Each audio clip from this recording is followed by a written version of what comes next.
Bienvenidos a Visor País a través de Ver TV Noticias y también retransmitido a través de aporrea.org, algunas emisoras alternativas y comunitarias que están tomando el audio.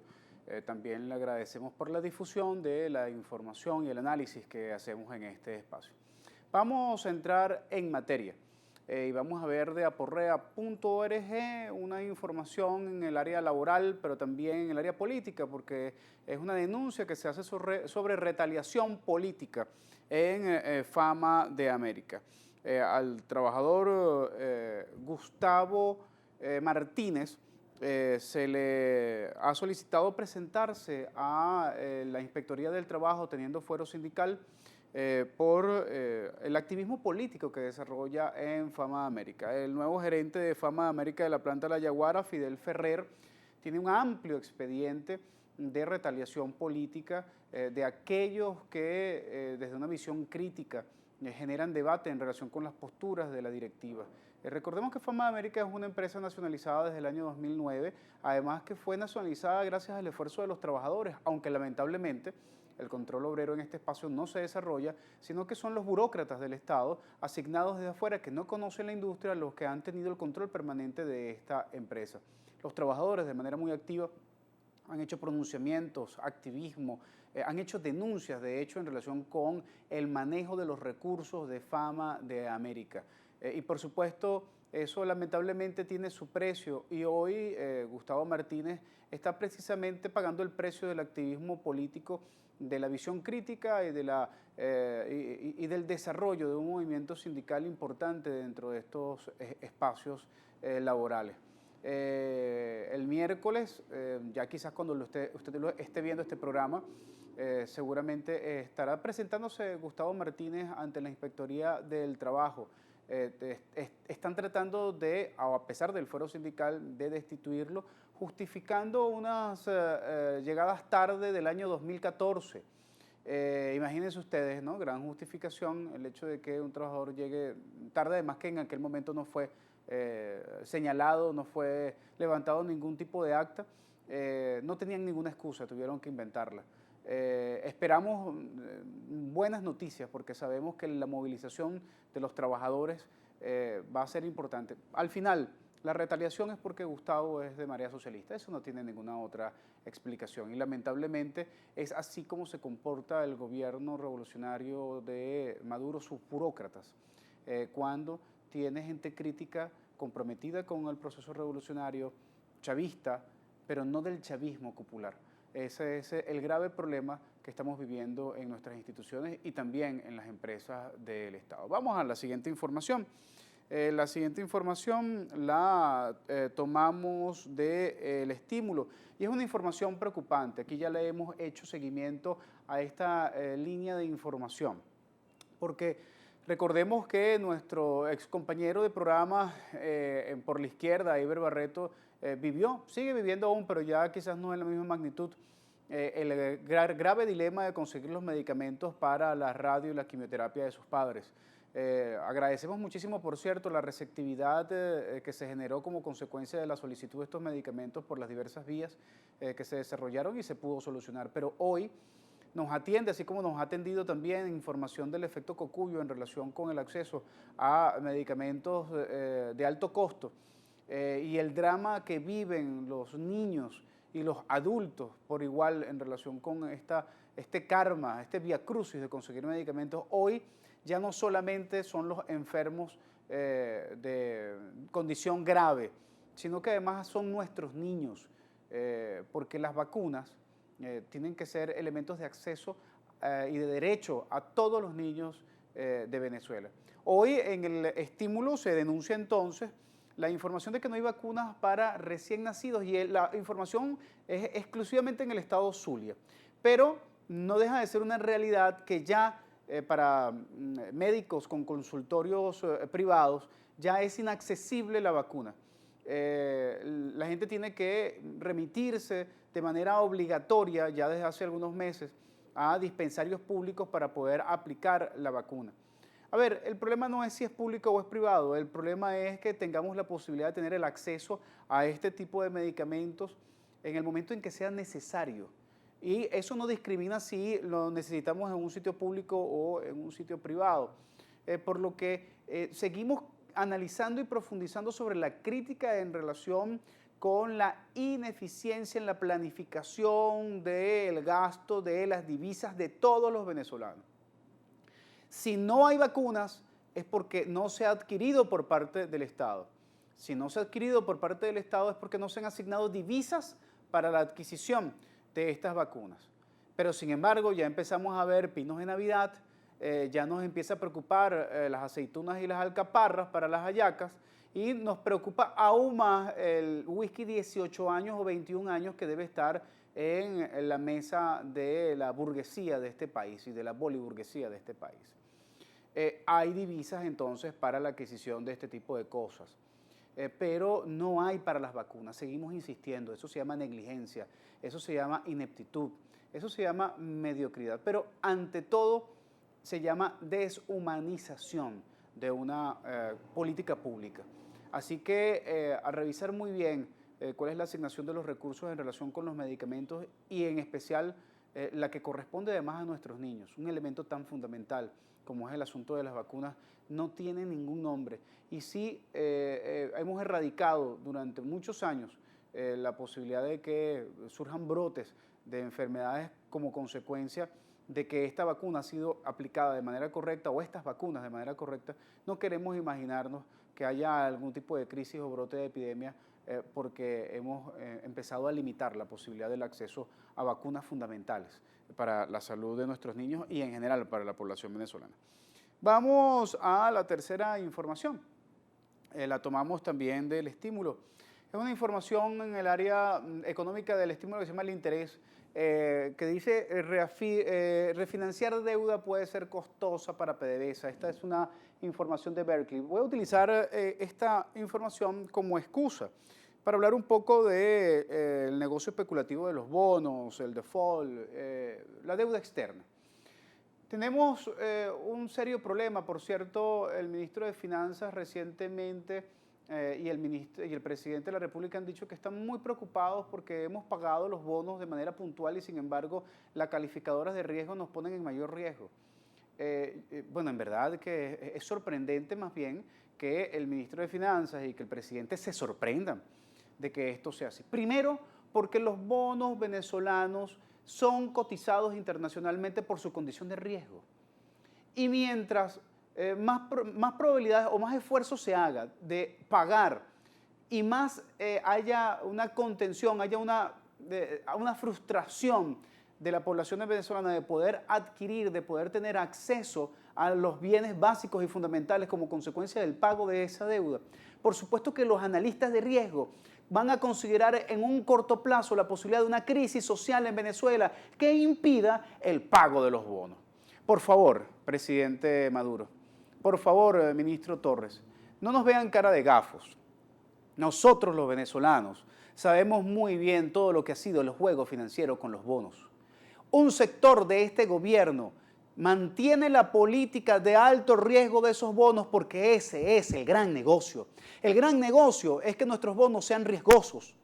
Y sobre esa política del mantenimiento riesgoso de esos bonos, por supuesto que se ha montado toda una clase, una neoclase social que vive gracias a el enroscamiento que se tiene con la negociación de esos bonos de PDVSA y de los bonos soberanos. Señor presidente Maduro y señor ministro, la mejor política no es el sometimiento a mayor condición de riesgo, sino a la sinceración de la política del pago del bono, de los bonos de la deuda. Nosotros debemos hacer una auditoría en esos pagos, pero además también debemos hacer una sesión, debemos cesar el pago de manera temporal. Si ya todas las calificadoras de riesgo, si ya todos están cobrando por un default, ¿qué esperamos? Vamos a esperar a seguir arruinando a nuestro país, a no tener 16.000 o 26.000 millones de dólares que necesitamos para las importaciones de este país, porque ustedes tienen que honrar una deuda que ya se la están cobrando, al triple, al cuádruple. O sea, nuestros bonos están cotizándose y lo que usted haga, presidente, esos bonos se cotizan a un país de guerra. A un país de guerra se cotizan. Entonces, para ponernos nosotros a pagar más, el negocio es pagar más por nuestra deuda o pagar exactamente lo que tenemos que pagar por la deuda. Un 75% de acuerdo de acreedores de determinados bonos de determinados años de la deuda soberana podría amortizar la posibilidad del pago con un refinanciamiento de la deuda. Es posible, sí es posible. Lo que dice el interés y lo que dice Berkeley en relación con el refinanciamiento es conveniente para seguir generando zozobra para aumentar el riesgo país.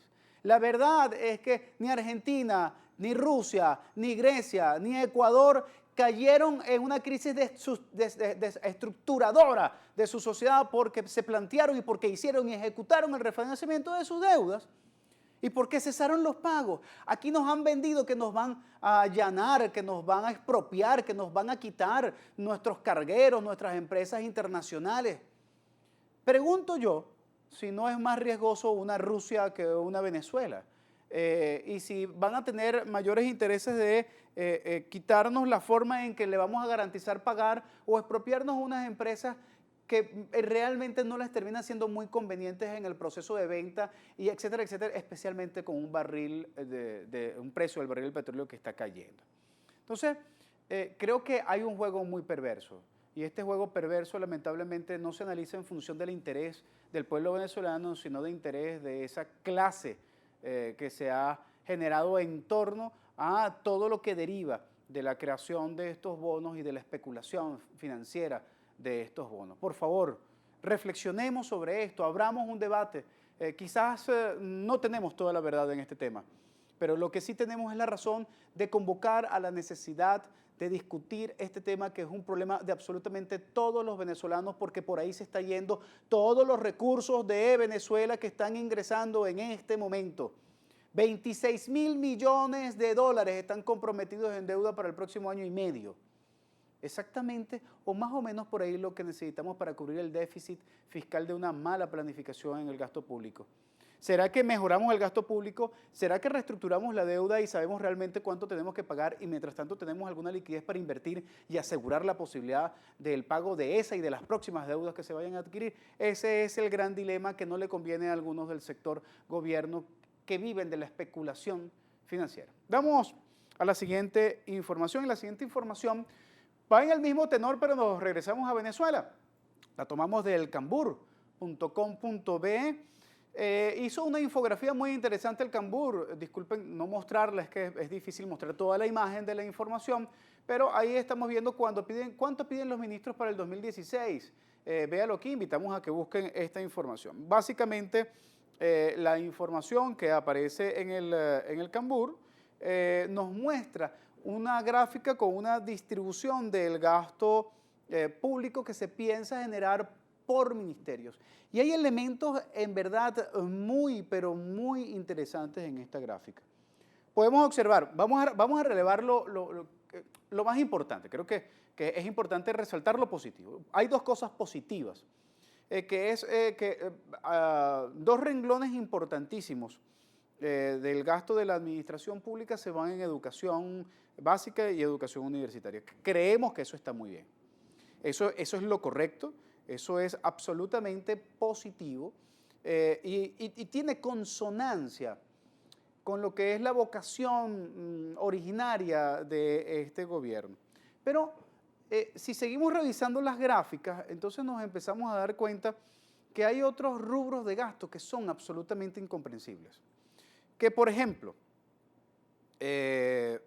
finanzas y banca pública sea el renglón que tiene más convocatoria a gasto en el presupuesto. No lo comprendo. Discúlpenme, en verdad, debo confesar, no me he metido a revisar qué comprende esos gastos en relación con cada uno de estos ministerios que están ahora defendiendo sus gastos. Pero el ministerio que más va a gastar, que más va a absorber recursos de nuestro presupuesto del 2016 es finanzas y bancas públicas. ¿Por qué? O sea, ¿por qué las finanzas públicas la banca y la finanza pública tiene más dinero, tiene el doble, más del doble del dinero de la educación de este país. O 3 veces la educación superior y ciencia y tecnología, cuando lo que necesitamos es desarrollar precisamente la capacidad de la superación de la dependencia tecnológica. Interesante, en verdad. Ahora, hay otro ministerio que sorprendentemente está casi a la par del Ministerio de Educación Superior, que es el Ministerio de Defensa. ¿En qué tenemos que gastar nosotros desde el punto de vista de la defensa? ¿En qué conflicto bélico estamos para que el Ministerio de Defensa tenga una relevancia de gasto tan increíble? O sea, comparémoslo de la siguiente manera. ¿Por qué la defensa o por qué finanzas y banca pública tienen más dinero que el Ministerio de Industria, que el Ministerio de Comercio, que el Ministerio de Energía Eléctrica? En la crisis que tenemos eléctrica en este país, en los apagones que vivimos diariamente los venezolanos. Pues no, aquí es más importante invertir en los bancos que invertir en la energía eléctrica. Absolutamente incomprensible. En verdad que incomprensible. Otro dato interesante, ecosocialismo y agua. Es uno de los ministerios con menos recursos, pero una cosa aún más interesante, que verdaderamente sorprende, es el hecho de que el despacho encargado de transporte terrestre, el que tiene el destino de hacer la inversión y hace las inversiones más grandes en infraestructura en este país, pues a ver, no llega ni a un cuarto de lo que va a gastar el Ministerio de Defensa. No, no, no. Y no digamos y nos lo comparemos con el Ministerio de Banca y Finanzas. Transporte terrestre en este país va a gastar 1/8 de lo que va a gastar banca y finanzas.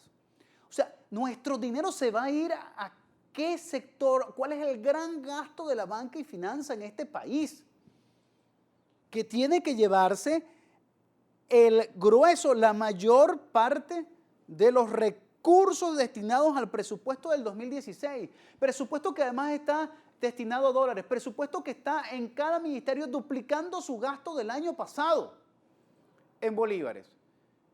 Pero al final no sabemos exactamente cómo va a quedar porque seguramente con créditos adicionales se triplica o se cuatriplica, especialmente por la altísima devaluación de nuestra moneda, que está directamente vinculada con el hecho de desconocer cuál es nuestro presupuesto en dólares, en cuántos dólares es lo que estamos gastando por porción, por área, por sector en Venezuela, y que al final se convierte en un gran negocio el asunto del manejo de los bolívares, precisamente en ese diferencial que se va generando de manera permanente producto de la devaluación. Vamos con otras 2 informaciones muy rápidas.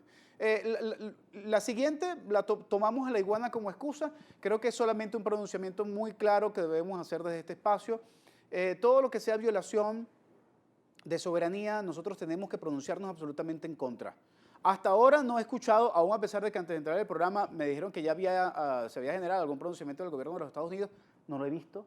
No he visto un pronunciamiento del gobierno de los Estados Unidos y es lógico y absolutamente pertinente exigir un pronunciamiento del gobierno de los Estados Unidos en relación con esta denuncia que se hace de la violación de un Dash 8 que violó el espacio aéreo y que se sospecha que es parte precisamente de una empresa contratista de los Estados Unidos en relación con espionaje. En verdad que no sé qué tienen que espiarnos. No sé. Si esto se hizo, no comprendo el sentido de la violación territorial de un espacio por los monjes. En verdad que me parece que si se hizo fue una grandísima estupidez y provocación. Pero en todo caso, lo que sí es importante es preguntarnos, ¿por qué no derribamos ese avión si lo detectamos? O sea, teníamos que derribarlo. Si eso es verdad, cosa que no debo dudar, no tengo por qué dudar que el gobierno está haciendo una denuncia correcta en ese sentido, había que derrubarlo o había que escoltarlo para la salida. ¿Por qué permitimos que este tipo de cosas pasen y después venimos nosotros a denunciar? Y lo segundo es, por supuesto, un pronunciamiento por parte del gobierno de los Estados Unidos. Tenemos que preguntarnos 2 cosas. ¿Por qué el gobierno no actuó de manera correcta?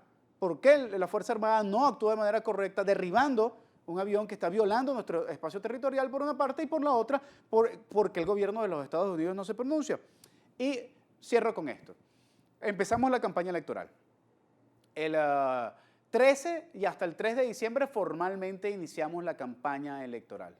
Solamente voy a pedir algo en esta campaña electoral y creo que es importante hacer énfasis en esto. Estoy convencido que el Poder Electoral va a hacer todo su esfuerzo por regular la campaña. Esperemos que sea realmente regulada, pero lo que nos preocupa no es la campaña, sino lo que pasó en la precampaña. Desproporción absoluta. Estamos en campaña, señores del CNE, estamos en campaña desde hace 3 meses. No nos mintamos, no nos engañemos. Esta falacia de la asignación del tiempo de campaña diferenciada a una precampaña, en donde la precampaña no hay regulación alguna para después venir a regular en la campaña, es verdaderamente miserable. Y tanto las cúpulas de la oposición como del gobierno tienen invirtiendo millones de bolívares, cientos de miles de dólares en campaña desde hace semanas. Por supuesto que esto aplasta cualquier posibilidad de opciones alternativas desde el punto de vista de la difusión de la información y de la posibilidad de la captación del voto. Lamentablemente nuestro sistema electoral está hecho perfecto para la elección, pero todo lo que está alrededor de la elección termina siendo lamentablemente una desvirtuación del valor de la justicia en relación con la posibilidad de presentación de opciones alternativas a lo que representa la cúpula del CNE. Sobre esto vamos a reflexionar en el rigor de la campaña. Así que bueno, nos pedimos hasta el próximo martes nuevamente a través de Visor País. Un abrazo del tamaño de la patria grande. Y recuérdense comunicar con nosotros a través del correo electrónico que va a aparecer acá. Y cualquier comentario, sugerencia, recomendación, patrocinio y acompañamiento pueden hacerlo a través de este correo electrónico.